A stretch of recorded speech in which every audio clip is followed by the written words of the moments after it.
ሰላም እንዴት አላችሁ ውድ ተመልካቾቻችን ሳምንታዊ ዓለም ሸማች መሰናዷችን ተጀምሯል። በዛሬ ዓለም ሸማች መሰናዷችን ባለፉት ሳምንታት በስፋት ስንመለከተው የነበረውን የኤሌክትሪክ መኪናን ፍላጎትና ኢትዮጵያ ለዘርፉ የሰጠችውን ትኩረት ዛሬ እንግዲህ ጠቅለላተን እስከ ማምረት አቅም ወይም እስከ መገጣጠም አቅሟ የገነባቸውን ሂደት እንመለከታለን። እንግዲህ ከጀርባችን እንደምትመለከቱት አሁን ላይ የኤሌክትሪክ መኪናዎቹ በዚህን መሰል የፓወር ሃውስ ውስጥ ቻርጂንግ ስቴሽን ተገንብቶላቸው የተለያዩ መኪኖች በተለይ ኤሌክትሪክ መኪኖች ቻርጂንጎችን እያከናወኑ ነው የሚገኙት።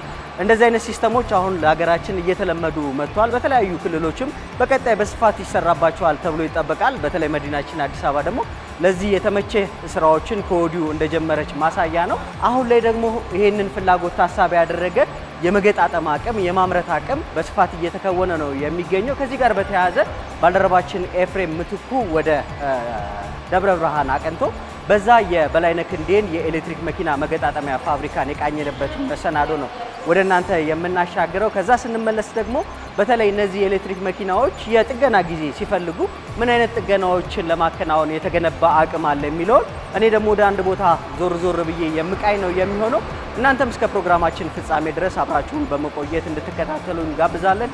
ጥሩ ጊዜ። ወደ ፕሮግራሙ እናልፋለን።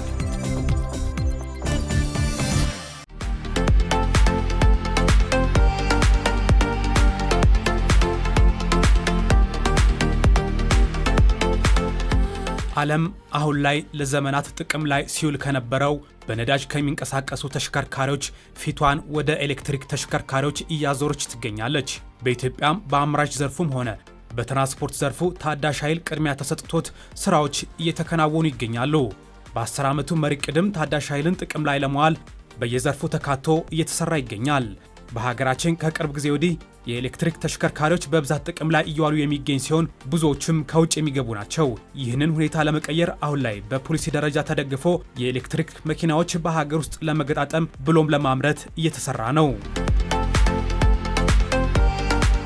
በኢንዱስትሪ ፖሊሲያችን ላይ በግልጽ ከተመላከተው አንጻር ታዳሽ ኃይልን የሚደግፍ አካሄድ ነው።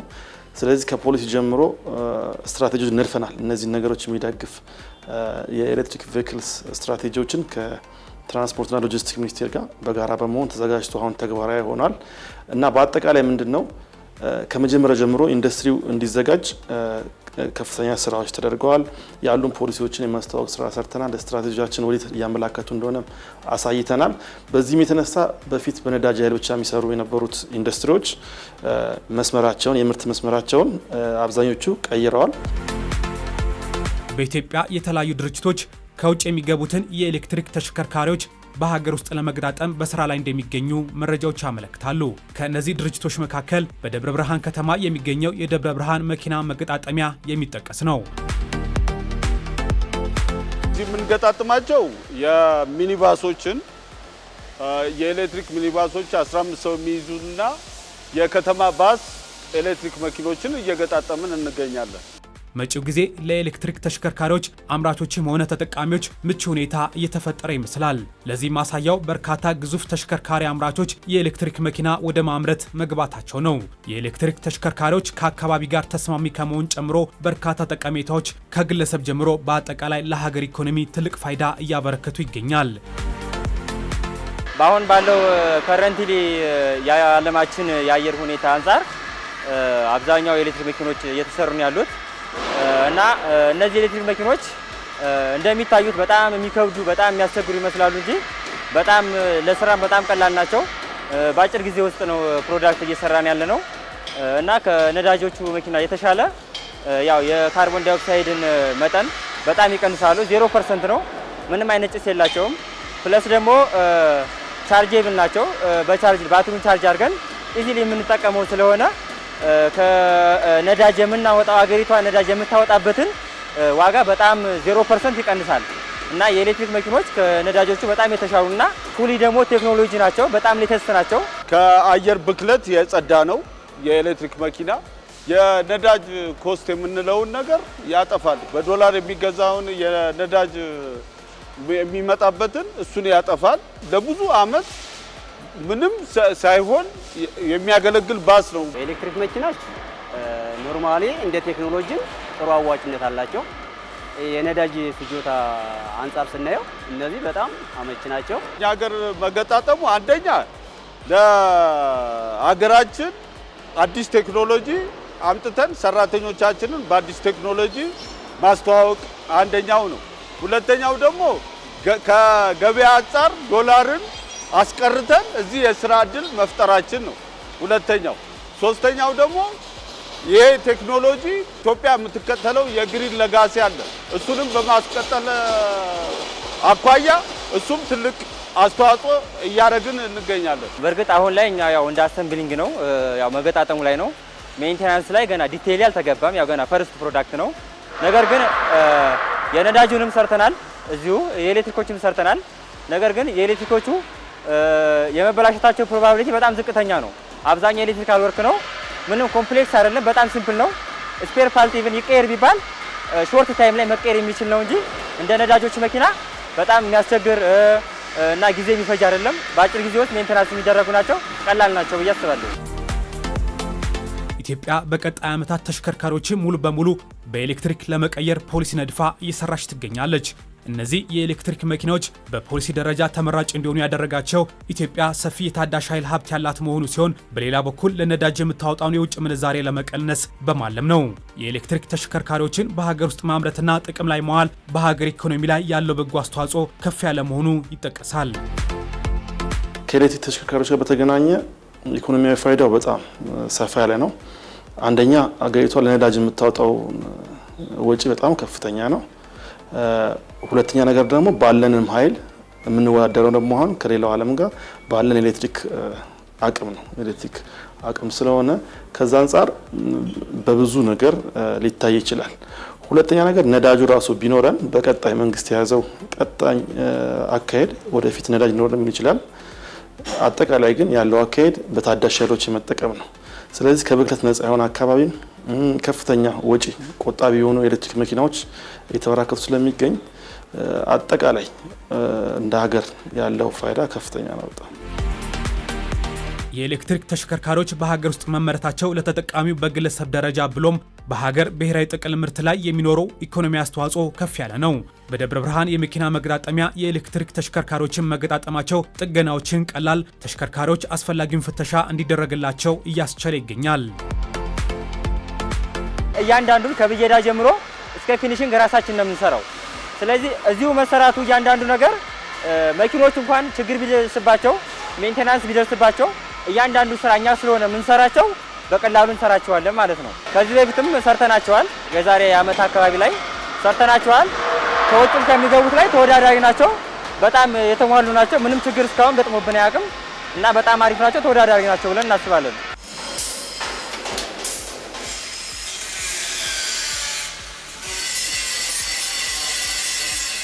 ከውጩ የምንለየው ምንድነው? ከመጀመሪያ ጀምሮ ከአሴምብሊንጉ ጀምሮ ከብየዳው ጀምሮ እዚሁ በጥራት ሁሉም ቴስት እየተደረገ እየተሰራ ነው። ለሀገራችን መንገድ በአመቺ መልኩና በጥንካሬው እንደውም የተሻለ እንሰራለን ብለን እንገምታለን።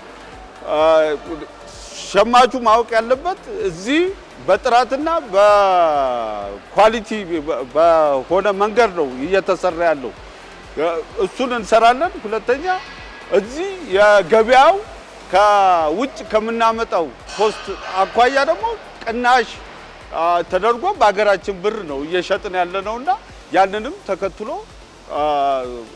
ነው እያመረትን ያለነው። ስራ የጀመርኩበት ድርጅት ይሄ ነው። ያው ብዙዎችም አሁን ደግሞ በመቅጠር ላይ ይገኛል። ብዙዎችን የስራ እድል ተጠቃሚ አድርጓል። ሲደመር ይሄኛው ደግሞ ደስ የሚለው አንዳንድ ያው ስፔር ፓርት መጥቶ የሚገጣጠሙ አሉ። እዚህ ግን አብዛኛው 80% የሚሆነው ፐርሰንት እዚሁ ነው የሚሰሩት። እዚሁ ነው ብየዳውም እንዳለ እዚህ ነው እንትን የሚሉት፣ እዚህ እንዳለ ተገጣጥሞ ነው እንትን የሚሉት። እንደገና ደግሞ በዚህ በእኛ በሀገር ውስጥ ሰራተኞች ነው እየተሰሩ ያሉት። ጠቀሜታው ከፍ ያለ መሆኑን ብዙዎች የሚስማሙበትን የኤሌክትሪክ ተሽከርካሪ ከዚህ በበለጠ በሀገር ውስጥ ማምረት ትኩረት የተሰጠው ጉዳይ ነው። በዚህም ሌሎች አምራቾችን ወደ ሀገር ውስጥ ለመሳብ በሀገር ውስጥ የሚገኙ ተሽከርካሪ መገጣጠሚያ ድርጅቶችን ወደ ኤሌክትሪክ እንዲዞሩ ለማድረግ የማበረታቻ ድጋፍ እየተደረገ እንደሚገኝ ተጠቁሟል። ትኩረት አቅጣጫችን እሴትን የሚጨምሩ ኢንዱስትሪዎችን ማበራከት ነው። ወደ ኋላ እየሄድን እሴትን የሚጨምሩ ኢንዱስትሪዎችን ማበራከት ነው። እንደምናውቀው ዓለም ላይ ያለው ሁኔታ የኤሌክትሪክ መኪና ከፍተኛ ቴክኖሎጂ የሚጠቀም ነው። ስለዚህ አገር ውስጥ ያሉትን አምራቾችን ከመጠጠም ባለፈው ወደዛ ከመግባት ባሻገር ሌሎች የውጭ ሀገር ቀጥተኛ ኢንቨስትመንቶች ፎሬን ዳይሬክት ኢንቨስትመንቶች እየተሳቡ ያለበት ሁኔታ ነው ያለው። በሚኒስቴር መስሪያ ቤታችን አብዛኛውን ይህንን አገልግሎት ፈልገው ከሚመጡት የውጭ ሀገር ኢንዱስትሪዎች በርካቶቹ ከኤሌክትሪክ ተሽከርካሪ አካላት ጋር ከባትሪ ከሌሎች መለዋወጫ አንጻር ከኛ የተሻለ አቅም ያላቸው ሀገሮች በዚህ ዘርፍም ገብተው እሱ ላይ እንዲሰሩ ጥረት እያደረግን ነው። የሀገር ውስጥ ኢንዱስትሪዎችን ወደዛ የሚገቡ ከሆነ የተለያዩ ማበረታቻ ስርዓቶችን እያበጀን እንገኛለን። ሌላው እነዚህ ተሽከርካሪዎች በሀገር ውስጥ መመረታቸው የሀገር መልክዓ ምድራዊ ሁኔታን ታሳቢ አድርገው እንዲሰሩ መደረጋቸው ነው። ለዚህም ለበርካታ ዘመናት በውጭ ሀገራት ግምገማ ተሰርተው ሲገቡ የነበሩ ተሽከርካሪዎችን በማስቀረት ከሸማቹ ማህበረሰብ ፍላጎት ጋር አብሮ የሚሄድ ተሽከርካሪ እንዲመረት እያስቻለ ይገኛል። ለሀገራችን አመቺ የሆነ ከመንገዳችን አኳያ ከጥንካሬው አኳያ ጠንካራ የሆነ መኪና ነው እያቀረብን ያለ ነው። ይሄ ጥንካሬውን የምናየው ደግሞ ከመጀመሪያ ጀምረን ስንሰራው ጀምሮ እያሳየን እየሞከርን ነውና እዚህ ደረጃ ያደረስነው እኛ ጠንካራ ነው ብለን ስለምንገምት ነው ለገበያ ያቀረብነው። እነዚህ ተሽከርካሪዎች በሀገር ውስጥ መገጣጠማቸው የሚያመጡት ሌላኛው ጠቀሜታ የቴክኖሎጂ ሽግግር ነው። ይህም ውጤታማነትን በመጨመር ምርታማነትን በማሳደግና ፈጠራ የታከለበት ስራ እንዲከናወን በማስቻል ኢኮኖሚውን የሚያግዝ ይሆናል። ቶታሊ እኛ እንደምታዩት ከብየዳው ጀምሮ እዚሁ ነው የምንገጣጠመው። ለምሳሌ እኔ አውቶሞቲቭ ኢንጂነር ነኝ። ቲዎሬቲካል ፓርቱን ሙሉ በሙሉ ተምሬዋለሁ እያንዳንዱ ማለት ነው። እና አሁን ወደዚህ ስንመጣ በጣም በቃ የተማርነው እንዳለ ኮፒ ፔስት እንደማድረግ ነው። ለገበያው የሚፈጥረው ሰራተኛ ሙሉ ለሙሉ የኤሌክትሪክ አሴምብሊንግ ኤሌክትሪክ ምን ላይ ፌለሪቲ ያመጣል የሚለውን በደንብ አውቆ ነው እየሰራ ያለው። ይሄ ሰራተኛ ደግሞ እኛ ከቻይናዎቹ እንደተማርነው እነዚህ ሰራተኞች ደግሞ አዳዲስ ሰራተኞች ከቴክኒክና ሙያ ለሚመጡ ሰራተኞች አስተምረው ለገበያ ያቀርባሉ ማለት ነው። እነዚህ ሰራተኞች እዚህ ብቻ ሳይሆን የተለያዩ ድርጅቶች አሁን አዳዲስ የሚከፈቱ የኤሌክትሪክ መኪኖችን በደንብ የመጠገን የመስራት እውቀቱም ገበያውም አለና እዛ ላይ ብዙ የሰራተኛ እያፈራን ነው የምንገኘው። እውቀትን መሸመት ሌላኛው ወጪን የሚፈልግ ጉዳይ ነው። በኢትዮጵያም የኤሌክትሪክ ተሽከርካሪ አዲስ እንደመሆኑ ልምድ ካላቸው ሀገራት ወደ ሀገር ውስጥ የእውቀት ሽግግር እንዲኖር ማድረግ የግድ ይላል። የእውቀት ሽግግሩ ስኬታማ መሆን እንዲችል አምራቾች በራሳቸው ከሚያከናውኑ ስራ በተጨማሪ በመንግስት በኩል የሚያስፈልጉ ድጋፎች አሉ። በዚህም መነሻነት መንግስት የእውቀት ሽግግር እንዲኖር ለማስቻል አሰራሮችን ዘርግቶ ድጋፎችን እያደረገ እንደሚገኝ ተነስቷል። ዋናው ነገር ምንድነው? የኢኮኖሚው አቅጣጫ ወዴት ነው፣ ኢኮኖሚ ማበረታቻ የሚሰጠው ወዴት አቅጣጫ ነው የሚለውንም ኢንዱስትሪው ቀጥታ እየተረዳ እየመጣ ያለበት ሁኔታ ነው ያለው። ኢንዱስትሪዎቹ ወዲያው ነው ይሄንን የእኛን ስትራቴጂ የሀገር ስትራቴጂን ለማስተግበር ቀጥታ የገቡበት ሁኔታ ነው ያለው። በዛም የተነሳ አዲስ እንደሆነ የኤሌክትሪክ መኪና ኢትዮጵያ ውስጥ የጥገና አቅም ውስንነት ሊኖር ይችላል። ሌሎችም አጠቃላይ ከአጠቃቀሙ ያሉ ውስንነቶች ሊኖሩ ይችላሉ። እሱን ለማድረግ ኢንዱስትሪዎቹ በሚሰሯቸው ስራዎች ላይ ባለሙያዎቻቸው ሲገቡ እዚህ ለሱ ለመደገፍ የሚመጡ የውጭ ሀገር ባለሙያዎችን በሚገቡ ጊዜ የሙያ ፍቃድ ከመስጠት አንጻር እዚህ የተመቻቸ ሁኔታ እንዲኖራቸው ከማድረግ አንጻር የስራ ፍቃድ እንዲያገኙ ሌሎች ድጋፎች እያደረግን ነው። በቀጣይም እንደ ፓኬጅ ማስተግበሪያ እቅድ አለን። የኤሌክትሪክ ተሽከርካሪዎችን የማስተግበሪያ እቅዶችን እነሱን እቅዶች መሬት ላይ የሚነኩበት ስርዓት እየዘረጋ ነው። በዛ ላይ የአቅም ግንባታው ስራም አንዱ በቀጣይም በደንብ የሚታይ ነው። ግን አሁን ካለው አንጻር ኢንዱስትሪዎች በሚያደርጓቸው እንቅስቃሴዎች የሚፈልጓቸውን አንዳንድ የቴክኖሎጂ እቃዎችም እንዲገቡ ከማድረግ አንጻር ድጋፍ እያደረግን ነው። እነዚህ ተሽከርካሪዎች ከማምረት ባሻገር ዋና ጉዳይ መጠቀሙ ነው። የታለመላቸውን ኢኮኖሚያዊ ፋይዳ ማሳካት እንዲችሉ የኤሌክትሪክ ተሽከርካሪዎችን መጠቀም ሊበረታታ ይገባል። አሁን በኢትዮጵያ የሀገር ውስጥ ምርቶችን የመጠቀም ልምድ እየተሻሻለ መምጣቱ የተገለጸ ሲሆን በቀጣይ ይህ ጉዳይ ሊበረታታ እንደሚገባው የኢንዱስትሪ ሚኒስቴር አስታውቋል። የሀገር ውስጥ ምርቶች ሁል ጊዜ ሲመጣ ህብረተሰብ ዘንድ አንዳንድ ጊዜ ቶሎ ያለመቀበል ችግሮች ይታዩ ነበር። አሁን ግን እንደምናየው የኤሌክትሪክ መኪና የመቀበል አዝማሚያው ህብረተሰቡ በጣም ተቀይሯል። በአሁን ሰዓት ከተማችን ላይ የምናየው ነው። ሂደቱ እንደውም ከምናስበው ላይ እየፈጠነ ሰው ኤሌክትሪክ መኪና የመጠቀም ፍላጎቱ እጅግ ከፍተኛ ሆኗል። እሱም እንደውም ከጠበቅነው በላይ በጣም እየፈጠነ ያለበት ሁኔታ ነው ያለው። ከጊዜው አንፃርም ከኮስትም በጣም ኤሌክትሪክ መኪኖቹን ከስተመሩ በጣም እንዲጠቀመው፣ ምክንያቱም አሁን የነዳጆች መኪኖች የአየር ብክለትን በጣም እየበከሉ ስለሆነ እነሱ ኦልሞስት ወደ ማለቁም ደረጃ ነው። ከዚህ በኋላም ወደ ሀገር ውስጥ ስለማይገቡ የኤሌክትሪክ መኪኖች ግን ኮንቲኒየስ ናቸው። በጣም ቻርጀር አድርገን እንደልባችን የምንጠቀመው ነው። ኮስትም አያስቸግረንም። ይሄን ያክል የመበላሸት እድላቸውም በጣም ትንሽ ፐርሰንት ነው ለሜንቴናንስ እና ሁሉም የኤሌክትሪኮች መኪና ላይ ሁሉም ከስተመር ፎከስ አድርጎ እነሱን ቢጠቀም የተሻለ ነው ያስባለሁ። ባትሪ መቀየር ይቻላል። ለዛም ነው እኮ 8 ዓመት ሰተን የሆነ ችግር እንኳን ቢኖረው 8 ዓመት እኛ በራሳችን እምነት ኖሮን 8 ዓመት ካገለገለ በኋላ ምንም ነገር ቦዲው ምንም ነገር ስለማይሆን ባትሪው ላይ ብቻ ሊቀየር ይችላል። ተፈቶ ነው የሚቀየረው። እንደ ማንኛውም ባትሪው መቀየርና በአዲስ መልክ እንዲሰራ ማድረግ እንችላለን። አንደኛው መያዝ ያለበት አንዳንድ የመኪና አይነቶች በአሁኑ ያልተካተቱ ይኖራሉ የሚገቡ የነዳጅም። በቀጣይ ግን ሙሉ ለሙሉ ኢንዱስትሪውም ያውቀዋል፣ አብረን ስለምንሰራ ከማህበሩም ጋር ሙሉ ለሙሉ አገሪቷ በተቻለ ትርጉም ባለው መንገድ ሙሉ ለሙሉ ኤሌክትሪክ መኪና ነው የምትጠቀመው። የነዳጅ መኪናን አናበረታታም። ስለዚህ ይህን አቅጣጫ ተረድቶ ወደዛ በደንብ ትኩረት አድርጎ አሁን ወጣ ገባ ያሉ ስራዎችም ካሉ እሱን አቁሞ ቀጥታ ከኤሌክትሪክ ተሽከርካሪዎች የተያያዙ ስራዎችን እንዲሰራ እንፈልጋለን። እኛ ሙሉ ለሙሉ ከሌሎች ከማበረታቻዎች ከተለያዩ ኢንሴንቲቭ አንጻር ከባለድርሻ ጋር በቁጭ ብለን እየተነጋገርን ነው። ብዙ ስራዎችን እንቀጥላለን። ከዛም ባለፈ በተለይ ደግሞ የመኪና አካላት ባትሪዎች፣ ሌላም አካላትን እዚሁ ሀገር ውስጥ የሚያመርት ኢንቨስትመንት ደግሞ በልዩ ትኩረት ተቀብለን እናበረታታለን።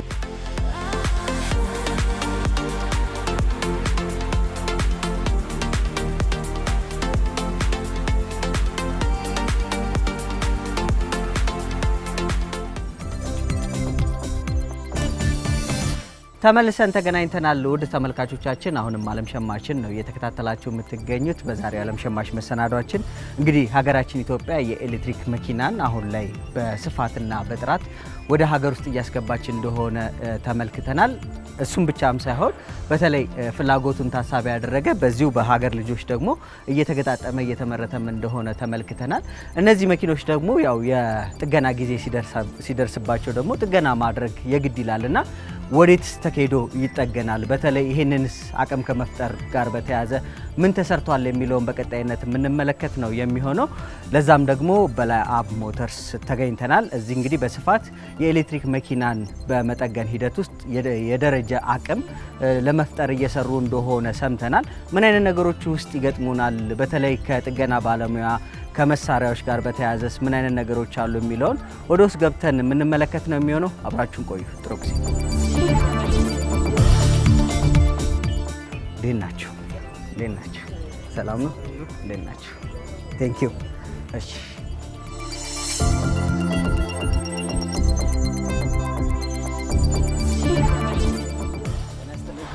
ተነስተልኝ። እንዴት ነው? እግዚአብሔር ይመስገን። እንተዋወቅ፣ ያለንበትን ቦታ ንገሩ። አመሰግናለሁ። ሀብታሙ ሊቁ እባላለሁ። የበላይ ሞተርስ ምክትል ዋና ስራ አስኪያጅ ነኝ። እንግዲህ ይሄ የጥገና ማዕከል የበላይ ሞተርስ አዲስ አበባ ውስጥ ካሉት 3 የጥገና ማዕከላት ውስጥ አንዱ ነው።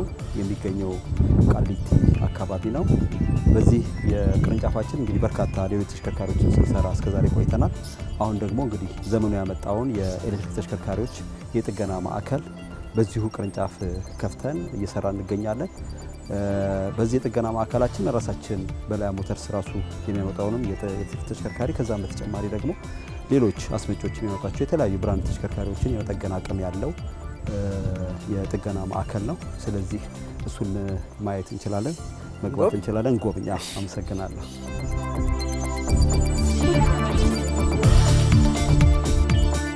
ከ8000 ካሬ በላይ የያዘ ነው። በውስጡ የመለዋወጫ እቃዎች ማስቀመጫ፣ የጥገና ማዕከላት የያዘ ሰፊ ቦታ ነው።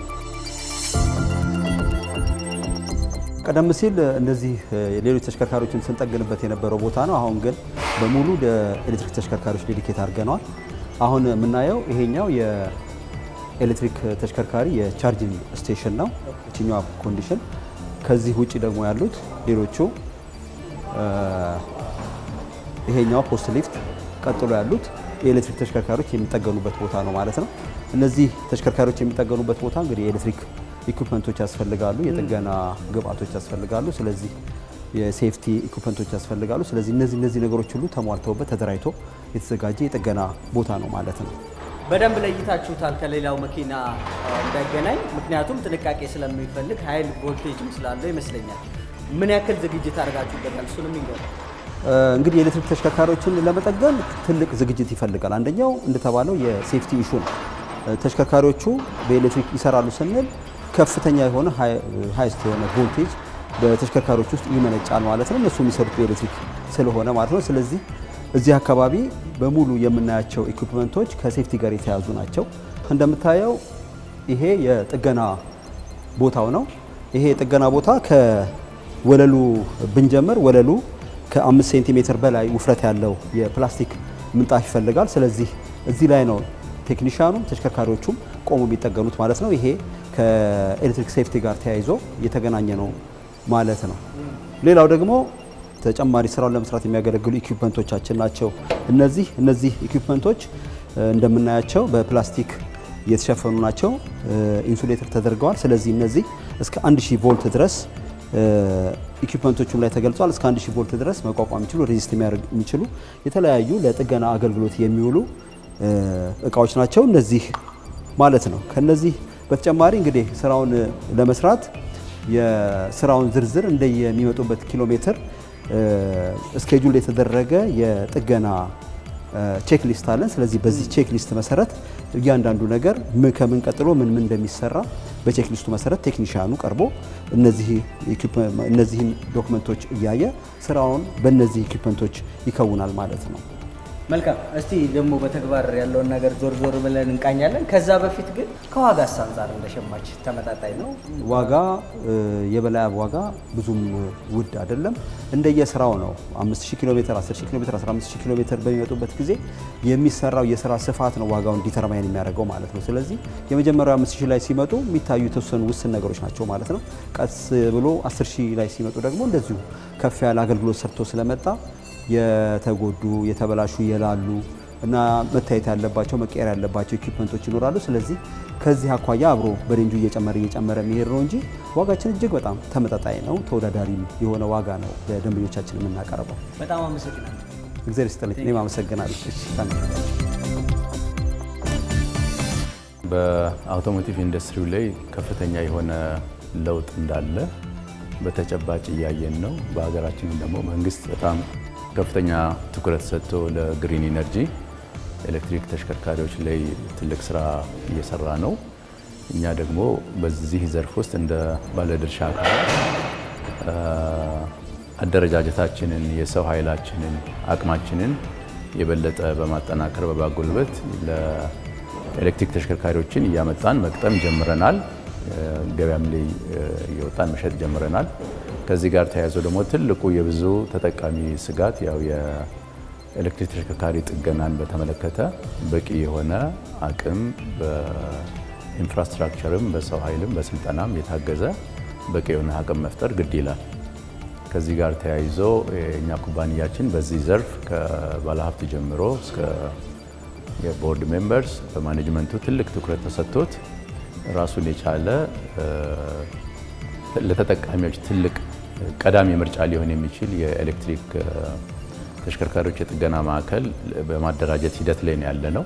አሁን የምታዩት ጅምሩን ነው፣ ግን ይህንን የጀመርነውን ነገር በከፍተኛ ሁኔታ ስኬል አፕ አድርገን የተሻለ ስራ ለመስራትና ማንኛውንም አይነት ብራንድ ኤሌክትሪክ ተሽከርካሪ መጠገን የምንችልበትን አቅም ለማዳበር እየሰራን ነው። ይህም በቅርቡ እውን ይሆናል የሚል ትልቅ እምነት አለኝ።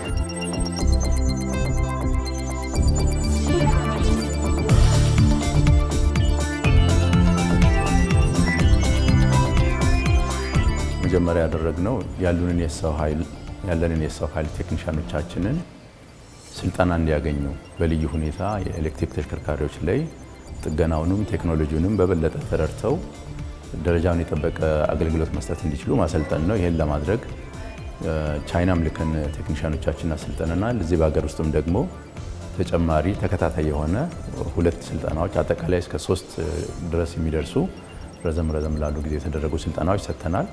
ስለዚህ ቴክኒሻኖቻችን በአሁን ደረጃ በቂ የሆነ እውቀት ገብይተዋል ብለን እንገምታለን።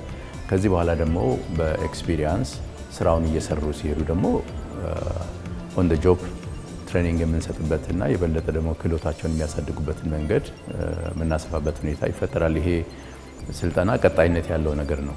ከዚህ ጋር ተያይዞ በሌላ ጎኑ የወርክሾፓቻችንን የሚያስፈልጉ ለኤሌክትሪክ ተሽከርካሪ ጥገና የሚያስፈልጉ ቤዚክ የሆኑ ማቴሪያሎችን የማሟላት ስራ ሰርተናል። ይህም በቀጣይ በተጨማሪ ትእዛዝ ላይ ያሉ ኢኩዊፕመንቶች አሉ፣ ፋስት ቻርጂንግ ማሽኖች አሉ፣ ሌሎች ተጨማሪ እንደ ፓወር ባንክ የመሳሰሉ ነገሮችን ሁሉ በትእዛዝ ላይ ያሉ አሉ። በአጭር ጊዜ ውስጥ እጃችን ላይ ይገባሉ። እነሱ ሲመጡ ደግሞ የበለጠ ደረጃውን ከፍ ያለ አገልግሎት ለመስጠት የምንችልበት ሁኔታ አለ። ከዚህ አሁን በቀረጻ ላይ ከሚገኘው ወርክሾፕ በተጨማሪ ራሱን የቻለ ሌላ በልዩነት የምናደራጀው ለስፔሻላይዝድ የሆነ ለኢቪ ሜንቴናንስ ብቻ ዴዲኬትድ የሆነ ሌላ ወርክሾፕ ያዘጋጀ ነው አለ። እዛ ላይ ደግሞ ከዚህ ከውጭ የሚመጡ እቃዎችን ጨምረን ከፍ ባለ ደረጃ የምናደራጅበት ሁኔታ ይፈጠራል ማለት ነው በአጭር ጊዜ ውስጥ።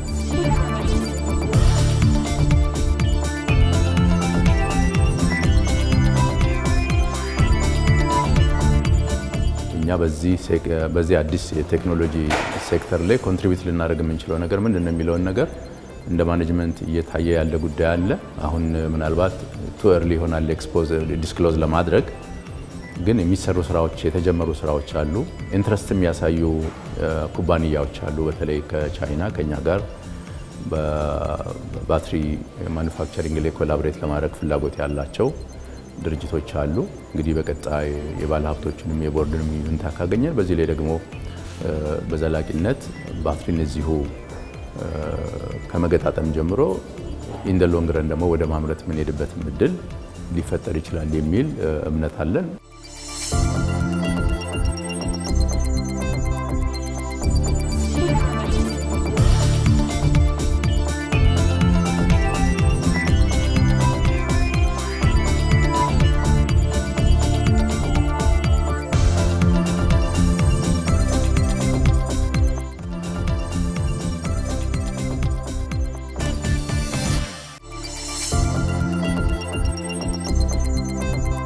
ውድ ተመልካቾቻችን እንግዲህ ሳምንት የዓለም ሸማች መሰናዷችን በዛሬ ቆይታው በስፋት የተመለከተው የኤሌክትሪክ መኪና ሀገራችን ፍላጎትን መጨመር ጋር በተያያዘ እዚሁ ገጣጥሞም እንደዚሁ የጥገና አገልግሎት እዚሁ በመስጠት ሂደት ውስጥ ምን አይነት አቅም ገንብታለች፣ የትስ ሄዳችሁ ይህንን ነገር ልታገኙ ትችላላችሁ፣ በምን አይነት ዋጋ የሚለውን ዛሬ ለሸማቾቻችን በስፋት ያደረስንበትን መሰናዶ ነው የተከታተላችሁት። ጥሩ ግንዛቤም ጥሩ መረጃም እንዳገኛችሁበት እምነታችን ነው። ሳምንት በሌላ መሰናዶ እንጠብቃችኋለን። እስከ ሳምንት ቸር ቆዩን። ጤና ይስጥልኝ።